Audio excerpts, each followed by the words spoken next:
Hey everybody, this is Ralph, and in this short video, I want to talk about how to achieve Christ consciousness. But before we do that, I want to explain what Christ consciousness is. Christ consciousness is, as Paul put it in the book of Philippians, taking on the mind of Christ Jesus. This is taking on the same mindset in the beginning and later just attuning yourself to the same frequency, as it were, to the divine mind itself. So it's kind of like it starts with having the same mindset as Christ Jesus, which some interpretations, translations of that book say. And then it also means taking on the same mind as that of Christ Jesus, the same mind that was within Christ Jesus. And that is a deeper layer of that taking on that mindset, but attuning yourself to the mind of the divine. And a lot of people will think, okay, this is not possible because we're taught from an early age that we are separate from God, that we are sinful, that we are essentially, garbage, that, God had to redeem us at an extremely high price. And we're also told a lot of times in the same churches, and it's also present within the scriptures, that God is a God of love. God is a God of peace. God is a God of reconciliation and things like that. So we get these conflicting messages, and yet as human beings, we tend to fall back on the more negative ones, the ones that say that we are separate from God, that we are sinful, that we are dirty, and people think with that attitude, they think, who am I to try to approach God? But the thing is, we all have within us a divine spark. There is a spark of the divine within all people, and I would say within all flesh, that God, the Creator, leaves a portion of Himself, herself, itself, however you want to describe the ineffable divine, but God leaves a spark of itself within you, within all of creation. And we have access to this divine spark. I mean, why wouldn't we? It's buried right within. Most people don't know it's there, and so they don't try to open it, to look at it, to commune with it. But it's there nonetheless. And Christ consciousness is taking on the same mind as Christ Jesus and realizing, as Jesus did, I and the Father are one. That's this divine spark is within me, and I can have access to the Almighty in love, and I can commune with this presence. So, yeah, that's what Christ consciousness is in a nutshell. Taking on the mind of Jesus and seeking God, not just outside, but within. And this is where a lot of people, a lot of churches have it backwards.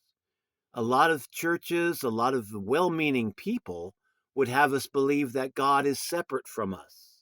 God is out there someplace. We have to look for God in churches and mosques and synagogues, in holy books and things like that. And yes, these things can be helpful in bringing us to a knowledge of God.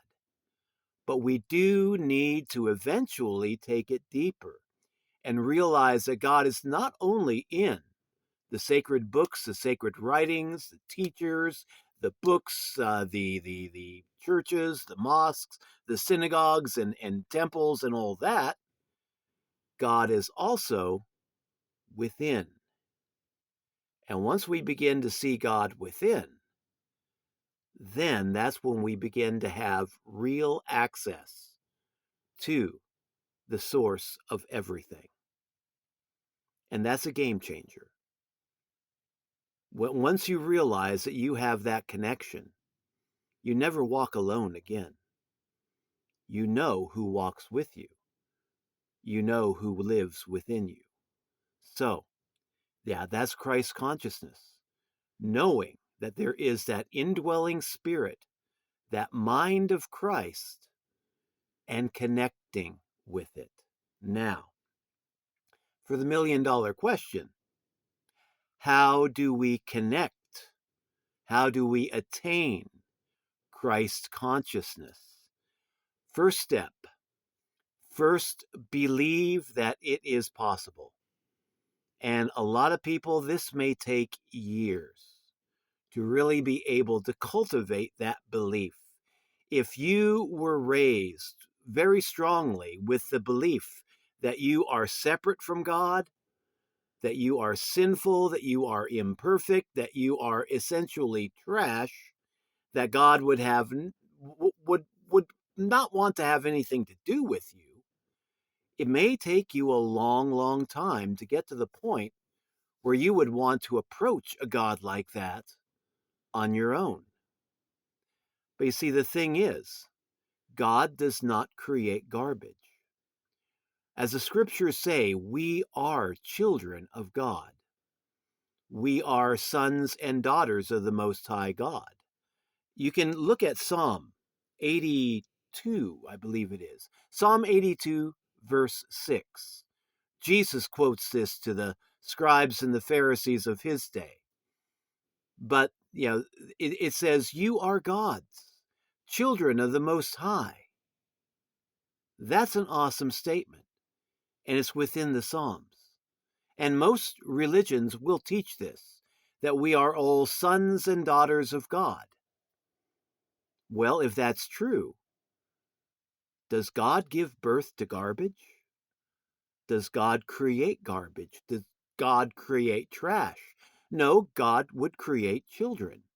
Children that will rebel from time to time, children that will do naughty things from time to time, but like a loving parent, God will wait for the children to eventually return home, to want to reconnect.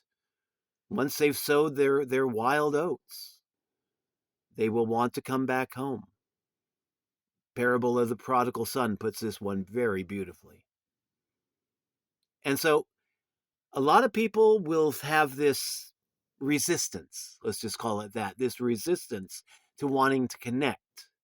But once you get over that resistance, once you believe that it is possible, that God itself wills you to reconnect, then the next steps are possible. But first, believe that this is possible. Believe that you have the divine source within, the divine spark within, and seek to commune with that divine spark. Now, the second step, this is a practical step.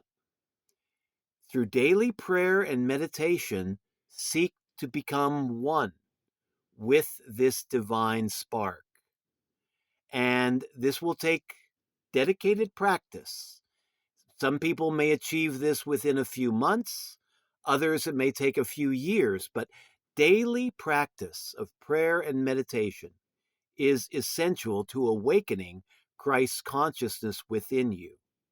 I would suggest, a schedule of like meditation in the morning, meditation in the afternoon, meditation in the evening, and just lather, rinse, repeat. When I was first started doing this, I was practicing 40 minutes of meditation in the morning.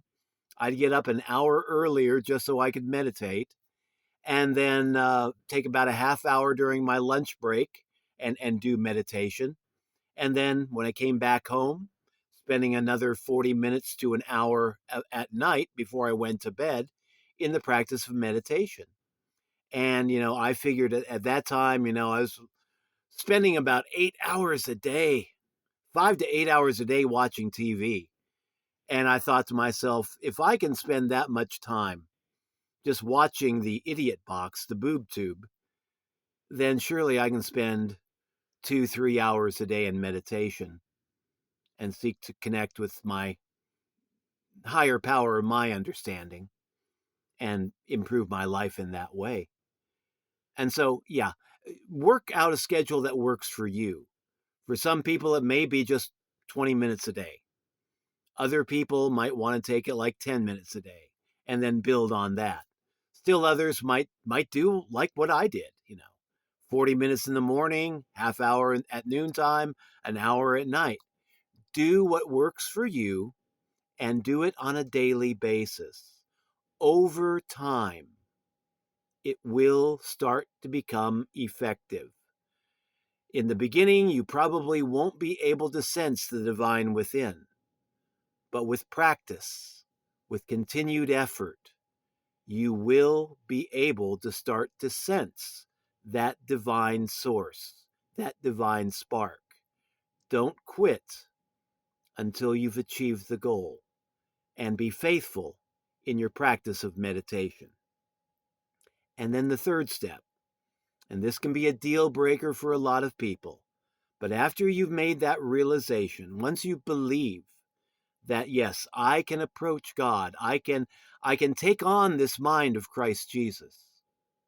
And once you've dedicated yourself to a daily practice of meditation, however you want to do that, then the third step, and this is essential too, put those lessons to practical application in the real world in your daily life. Don't just pray and meditate and feel holy for like 20 minutes a day and then go out there and just be your regular self. Try to practice Christ consciousness in the real world. When people start to irritate you, when people start to anger you, instead of lashing out or just swallowing it back and then acting out later in a passive aggressive way, wish them well, pray for them, try to love them, try to forgive them, try to practice the energy of love in your life rather than the energy of fear. And this is where so many people, without even realizing it, go off the rails. We live in a world where a fear reaction seems very normal to most people. If we can learn to raise that vibration from fear to love and begin to practice that love in all of our affairs, then we really take a major step forward in attaining Christ consciousness. Now, you will screw up. That's guaranteed. You are human.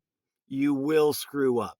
And this is where a lot of people will stop because they'll be getting into the prayer and the meditation. They'll be thinking, yeah, I can do this.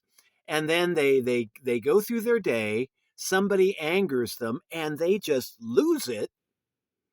And they think, oh my God, I've screwed up. I can't do this. I'm a weak, flawed human being. Who am I to try to approach God either outside of me or within me? We all lose our temper. We all screw up. Sometimes we screw up in the most royal fashion. Learn from it. Don't give up. Go back to the practice. God is a loving, forgiving entity that wants her children to return home. If you stumble along the way, don't let it stop you. In the parable of the prodigal son, the father sees the son while the son is still a great distance away from home.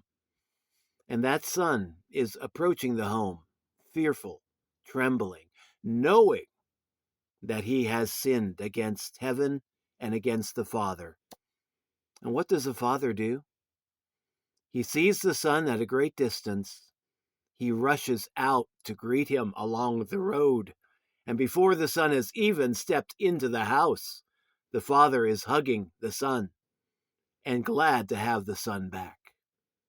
That's the kind of God you have within you.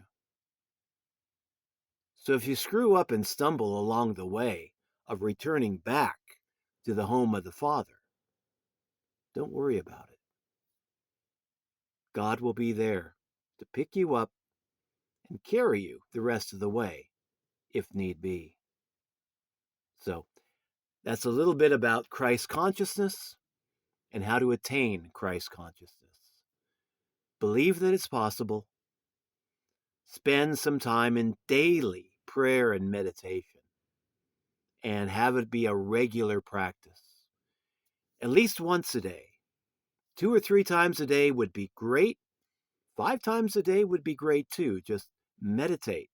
You don't need loudspeakers. You don't need loud music. You don't need to announce yourself with a trumpet, as it were, in the streets. Just find a quiet place where you can commune with the Father in secret. And the Father who sees what is done in secret will reward you. And that's it.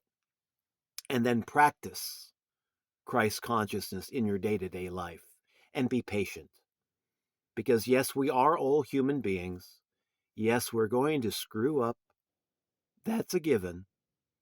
But we're going to learn from those screw ups, and we're going to keep on keeping on anyway. And eventually, we do find our way home. How can we not? Because the Father's house isn't made out of bricks with human hands. Father's house is within.